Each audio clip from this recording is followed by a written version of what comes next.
puppy, so I'll pass one around just so you guys can take a look. But this is what we call our chicken Bible.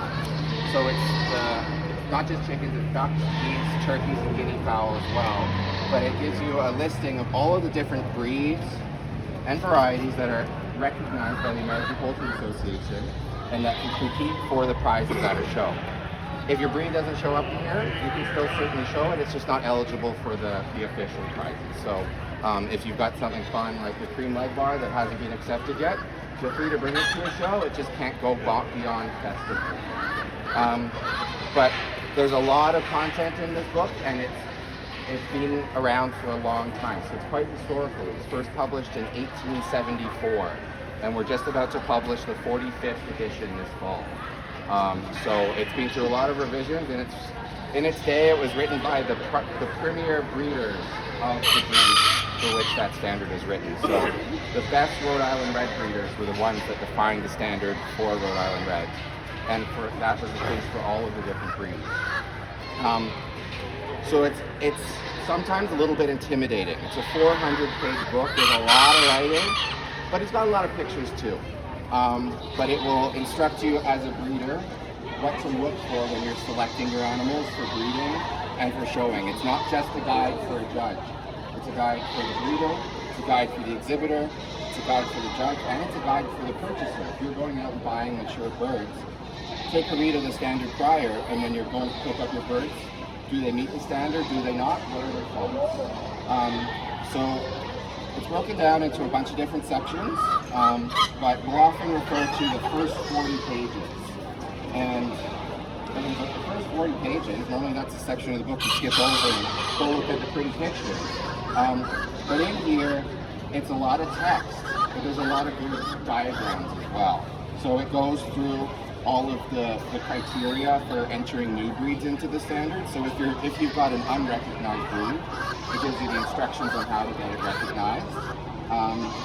It goes through, it's got an 8-page glossary of terms. There's a lot of very specific poultry language, whether it be a primary feather, a spur, a type of comb, and the glossary goes through and describes what all of those specific terms are, so that when you're reading the later sections, you can understand exactly what it means. That glossary is supported by a lot of really good diagrams that outline all of the different parts. So you can read the text and look at the picture and connect the two. Remember, the text is always the rule, but the picture helps you interpret it. So it goes through all the different comb types, it shows you the ideal, but it also goes through and shows you what a bunch of faults are. So it's really, really helpful to know that section or to have it as a reference, so when you're going through your own birds, you can identify those faults, or you can identify those strengths. It also goes through how to cut for defects. So what is a disqualification? What is a defect? Is it a severe defect or is it a minor defect? So you can make those breeding decisions when you're going through. So once you get through all that, it will spit you out at a scale of points, which is really helpful because that's where it shows you which parts of the bird are important. So each species has its own scale of points. Chickens have one set, ducks have one set, geese have another set, because all of these different kinds of birds have different purposes, and so we put importance on different parts of the bird so that they're fit for purpose. There's also a few lovely little exceptions in there. So if you have a breed with a crest, like a Polish or a Silky, there's specific points for that crest that wouldn't be present on a different breed. So always make sure that if your breed has a specific, what we call a modified score sheet, that you're aware of that, because you take points away from somewhere else, put them out somewhere else, because every bird adds up to 100 points. Some points for color, some for shape. Finally, we get into the meat and potatoes of the book, where it goes through each breed. It gives you a description of how they were admitted, a bit of the history about things, and then it breaks down the chicken into 13 different sections. Head, comb, wattles, earlobes, eyes, face, neck, back, tail, wings, breast, feet and legs. And it will define each one of those in a lot of detail. But it's really important that you've read those first 40 pages, because when they're describing it, they're using terms like long, small, large, moderately long, moderately short. And it's all very comparative language, and it's all in relation to that bird. So, like I said, it will go through and break down the bird into all the different sections. It will describe the male and the female, because as you guys know, particularly with the chickens, the males are a different shape than the females. They might be heavier. The way their feathers lie might make them a shorter back, longer back, all that type of stuff. So there's a male description and a female description. They're usually pretty close, but it's important to take note of those details. After it goes through and describes the shape, then you get it all over again with the color. And it will break down the color pattern. If it's a simple bird like a black, it will say black all over. And then say the color of its beak, legs, face, wattles, and eyes. If it's something complex, like these Old English Games, these Americanas, the Leghorns, it will break it down in minute detail. It will sometimes describe what each individual feather on each individual section of the bird is supposed to look like. So they're very specific. Obviously, it's important to remember, we'll never have a perfect bird, but they have to find what perfect is, so you've always got a target to be going towards. So that's sort of a whirlwind tour through the standard. You've got lots of information in there, but it's really, really important.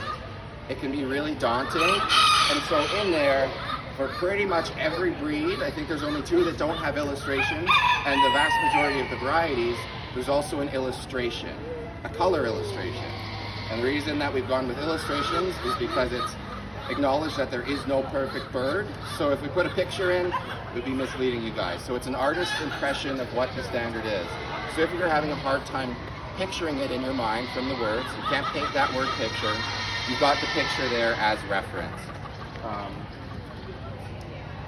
And Rico's taught me some really good tricks to how to use those pictures to your advantage. So here's all of our Orpingtons. Now, on a chicken, your back line, so that's a combination of your neck, back, and tail, is where the most of your points are. So it's a really important feature, and it's really what defines each breed. But if we're saying that this has a long back that has a slight rise to the tail, and the tail is 10 degrees, okay, I have to connect 4 different dots. What does that really mean? Whereas here we can see it's a gradual curve. It starts at the shoulders and rises all the way up without any convex and only with a slight concavity. Now, sometimes looking at the pictures, still is a little hard to see that on a back line. If you flip it upside down, a lot clearer to see. So that's a really, really useful trick. And if we look at some examples, just a back line is really, really important on them. So if there's one thing you focus on your birds, get their back lines right. On a Leghorn, they're a bird of curves. You don't want any flat spots on a Leghorn. So they need to curve down into their back and have a gradual sweep up over their tail.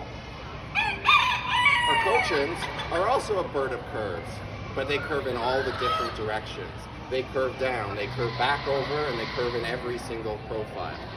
So it's really important that you know the standard so that you can say, oh yeah, that's a curvy Leghorn and that's a curvy Cochin, but they're curvy in different ways that make them unique and special.